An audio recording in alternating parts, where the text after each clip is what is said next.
Hello, what I'm going to be covering in the next couple of videos is how you can go ahead and use sets in Python. So a set is an object that stores a collection of data in the same way as mathematical sets. A couple of things you should know about a set is that all the elements in the set must be unique. No two elements can have the same value. Sets are unordered, which means that the elements in a set are not stored in any particular order. And then finally, the elements that are stored in a set can be of different data types. So to create a set, you have to call the built-in set function. So it would just be mySet equals set, and then opening and closing parentheses, and then what that returns is an empty set. You can also pass in arguments to the set function. The argument that you pass must be an object that contains iterable elements, such as a list, a tuple, or a string. The individual elements of the object that you pass as an argument become elements of the set. So what I'm going to do is I'm going to pass in a list of characters into my set. And they will be A, B, and C. And as you can see, it's a list because the items are in square brackets. Go ahead and hit enter and then specify my set. And you can see that the set items are within curly braces. So that's how you can distinguish between a set and a list, is a set items are within curly braces and a list items is within square brackets. So if you pass a string as an argument to the set function, each individual character in the string becomes a member of the set. So if I go ahead and set my set equals to a set and I pass in A, B, C, D, E, F, G, and then I go ahead and print it out, each one of those characters becomes a separate element of the actual set instead of it being one long string. In order to create a set in which each element is a string containing more than one character, what you have to do is you have to pass in a list of strings. So let me just go ahead and specify my set equals set, and then we will go ahead and pass in 1, 2, and 3 in our square bracket. And then if I go ahead and type in my set, then each one of the strings in the list is its own separate element in my set. If you pass a set containing multiple words or a string containing multiple words and you want each word to be a member of the set, you would first need to go ahead and break up each one of those strings and add them to a list that are in a string with multiple words. So let me provide you an example. We'll go ahead and set text1 equal to this is a string with multiple words. And then the next thing I need to do is I need to use the string function called split.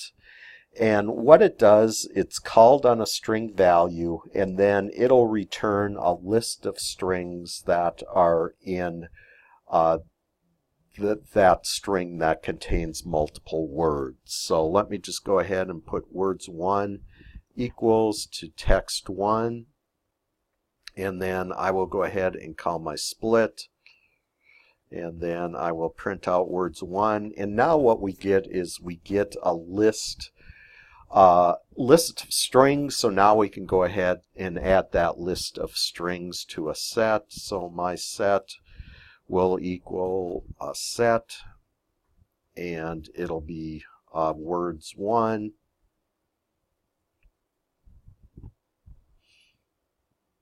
and then I'll specify my set, and then we have now a set that actually contains all the strings in a sentence.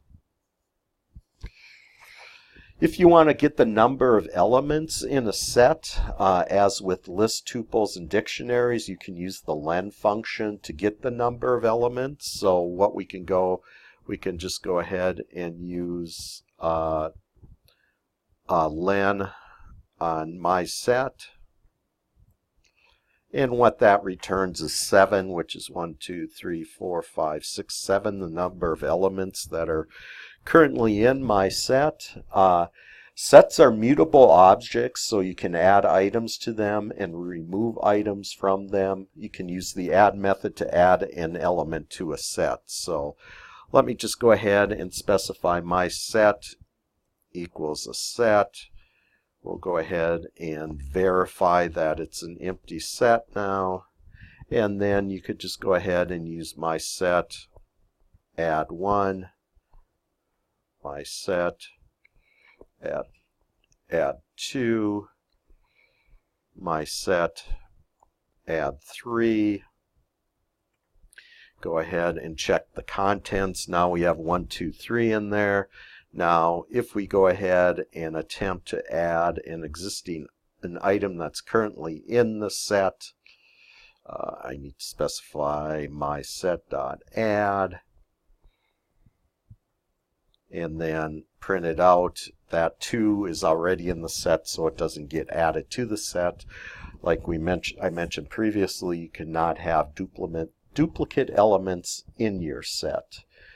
You can add a group of elements to a set all at one time with the update method. So let me just go ahead and specify my set will equal, and then it'll be a set of a list of integers. It'll be 1, 2, 3. And then I will go ahead and update my set. And what I'm going to update it with is I'll go ahead and pass in another list of numbers, 4, 5, 6. And we can go ahead and specify my set. So now we have 1, 2, 3, and 4, 5, 6 in the set. You can also do the following. Set1 will equal my set 1, 2, 3.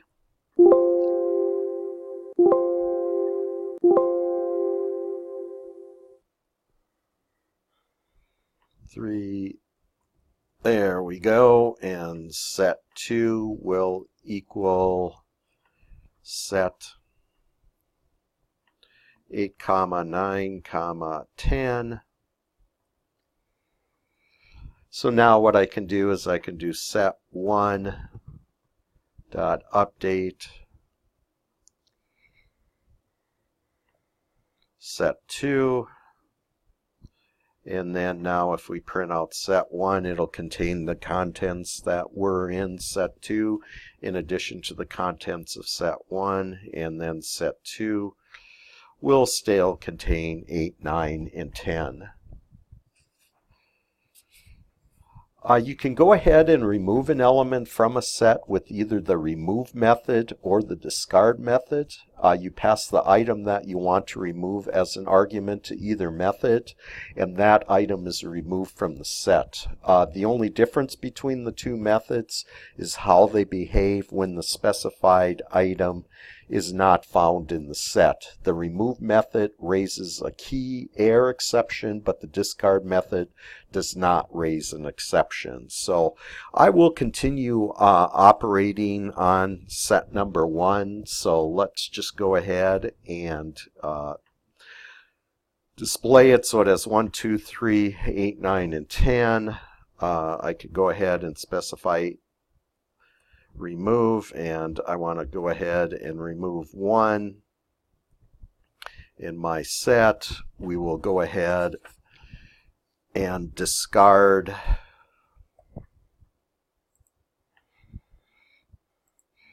discard 10. So now if we go ahead and display my set, it should only have 2, 3, 4, 5, and oh, I am messing up here. So I'm actually using the my set instead of the set number 1. So let's redo those previous statements. So set1 dot well, let's display set1. So we have 1, 2, 3, 8, 9, 10. We'll do a set1 remove with a 1. And then we will do a set1 discard with a 10. So now we should only have 2, 3, 8, 9 in there. 2, 3, 8, 9. So that looks correct.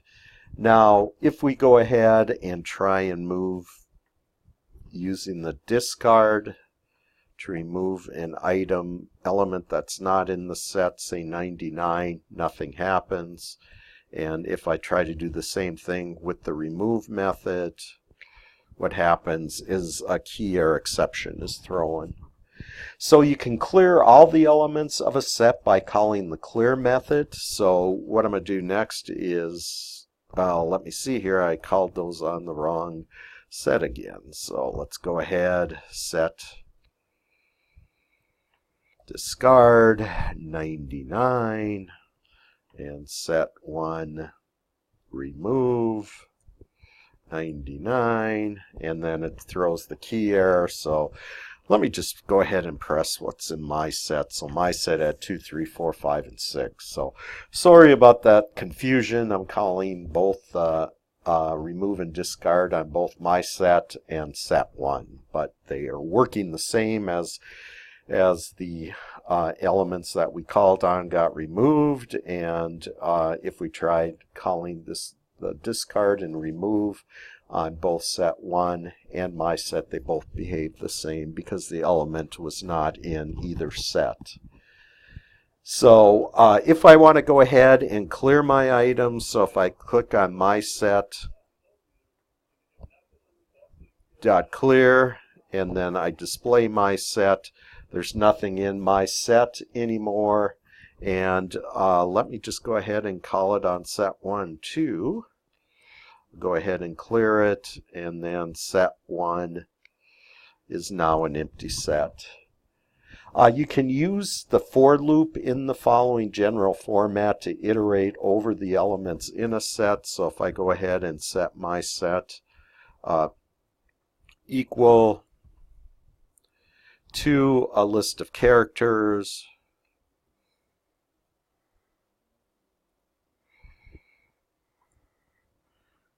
and then what I can do is I can call for val in my set, and I want to make sure I specify the colon, and then I'll go ahead and print out val. And we have ABC, so that'll go ahead and again you can use the for loop to go ahead and iterate through the values in a set. So that's it with part 1. Sorry about the mistakes towards the end of the video. What I'm going to cover in part number 2 is finding the union, intersection, difference, and symmetric differences of two sets. So we'll talk to you in a bit.